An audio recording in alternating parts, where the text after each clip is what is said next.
اردو ادب کی Virginia wolf کہلانے والی عہد ساز ناول نگار قرۃ العین حیدر کی موت کے بعد بھی یہ سوال تشنت ہے کہ سن 1961 میں انہوں نے پاکستان چھوڑ کر ہندوستان کی شہریت کیوں اختیار کر لی تھی۔ بعض تاریخ دان ان کے اس فیصلے کو ایوب آمریت کے دوران نافذ کردہ سخت سینسرشپ سے منسوب کرتے ہیں اور بعض اسے ذاتی مجبوریوں پر مبنی فیصلہ قرار دیتے ہیں۔ لیکن وجہ جو بھی ہو، قرۃ العین حیدر پاکستان چھوڑ کر اپنی جنم بھومی واپس چلی گئیں اور پھر وہیں دفن ہوئیں۔ اس حوالے سے قدرت اللہ شہاب اپنی مشہور زمانہ کتاب شہاب نامہ کے باب صدر ایوب اور ادیب میں لکھتے ہیں کہ جب مارشل لاء نافذ ہوا تو اس کے ساتھ ہی اخبارات پر بڑی کڑی سینسرشپ لگ گئی اور افواہیں پھیلانا بھی جرم بن گیا تھا۔ مارشل لاء لگتے ہی ایک روز صبح سویرے قرۃ العین حیدر میرے پاس آئے، بال بکھرے، چہرہ اداس، آنکھیں پریشان۔ آتے ہی بولیں کہ اب کیا ہوگا؟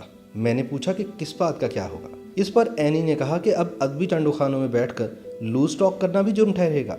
میں نے کہا ہاں، گپ شپ بڑی آسانی سے افواہ کے زمرے میں آ کر قابل گردن زنی قرار دی جا سکتی ہے۔ اس پر اینی نے بڑے قرب سے پوچھا تو گویا بھونکنے پر بھی پابندی عائد ہے۔ قدرت اللہ شہاب کے بقول انہوں نے مارشل لاء کے ضابطے کے تحت بھونکنے کے خطرات اور خدشات کی کچھ وضاحت کی تو اینی کی آنکھوں میں آنسو تیرنے لگے۔ آنسو چھپانے کے لیے انہوں نے مسکرانے کی کوشش کی اور ٹھنڈی آہ بھر کر کسی قدر لاپرواہی سے کہا، ارے بھائی، روز روز کون بھونکنا چاہتا ہے؟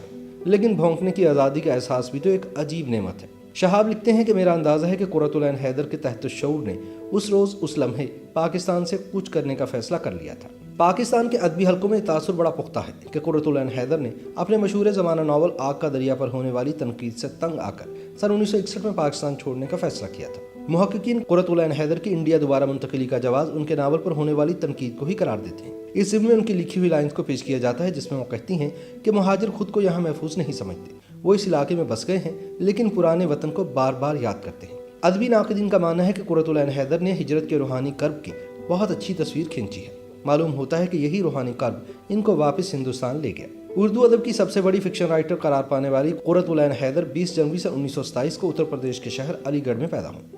ان کے والد سجاد حیدر یلدرم اردو کے پہلے افسانہ نگار شمار کیے جاتے ہیں۔ اندر پریس کالج دہلی سے تعلیم مکمل کرنے کے بعد انہوں نے لکھنؤ یونیورسٹی میں داخلہ لیا اور سن 1947 میں تقسیم ہند کے بعد پاکستان آ گئے۔ اس کے بعد کچھ وقت وہ برطانیہ میں بھی رہے۔ پنڈت جواہر لال نہرو سے لندن میں ان کی ملاقات بھی ہوئی۔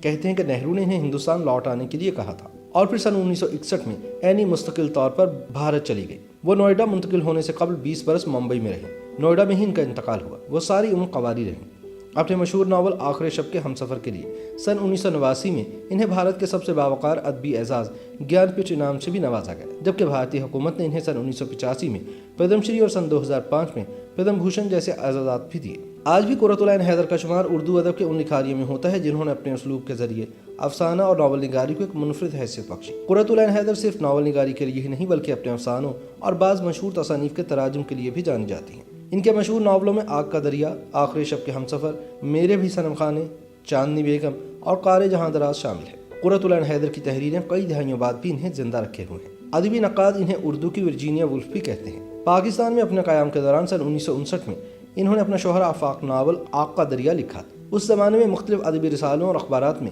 ناول آگ کا دریا کے موضوع اور اسلوب کے حوالے سے عجیب و غریب تشریحات کی گئیں۔ کسی نے لکھا کہ مصنفہ نظریہ تناسخ کی قائل ہے، کسی نے کہا کہ مصنفہ بدھسٹ ہے، ہندو ہیں، اسرائیل پرست ہیں، وغیرہ وغیرہ۔ کہا جاتا ہے کہ قرۃ العین حیدر کی ذات پر کیچڑ اچھالنے میں سراج رضوی نام کے ایک صاحب پیش تھے، جنہوں نے 20 اپریل سن 1960 کو جنگ اور مارننگ نیوز میں مضمون لکھا، جس میں اینی کو پاکستان اور اسلام دشمن قرار دے کر ان کے ناول آگ کا دریا پر پابندی لگانے کا مطالبہ کیا گیا۔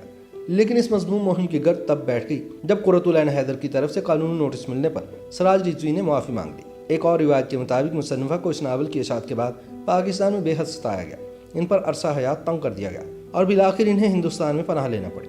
ہندوستان میں بھی اب تک یہی بات مشہور ہے کہ پاکستان میں ان کے ناول پر پابندی عائد کر دی گئی تھی۔ پھر یہ جھوٹی کہانی بھی کھڑی گئی کہ اس کتاب کی رائلٹی نے دونوں ممالک میں مصنفہ کو مالا مال کر دیا تھا۔ لیکن عبرتناک حقیقت یہ ہے کہ دسمبر سن 1959 سے لے کر آج تک مکتبہ جدید لاہور نے اس ناول کے قطعی فری ایڈیشن شائع کیے ہیں۔ جدید اردو ادب کی تاریخ میں یہ پہلا قصیر الاشاعت ناول ہے جس کی رائلٹی کا ایک پیسہ بھی اس کے لکھنے والے کو آج تک نہیں ملا۔ قرۃ العین حیدر کی پاکستان سے انڈیا منتقلی کے حوالے سے یہ کہانی زیادہ مشہور ہے کہ آگ کا دریا ان کی انڈیا منتقلی کا سبب بنا، لیکن اس بارے میں قرۃ العین حیدر کا قلم اور زبان دونوں خاموش رہے۔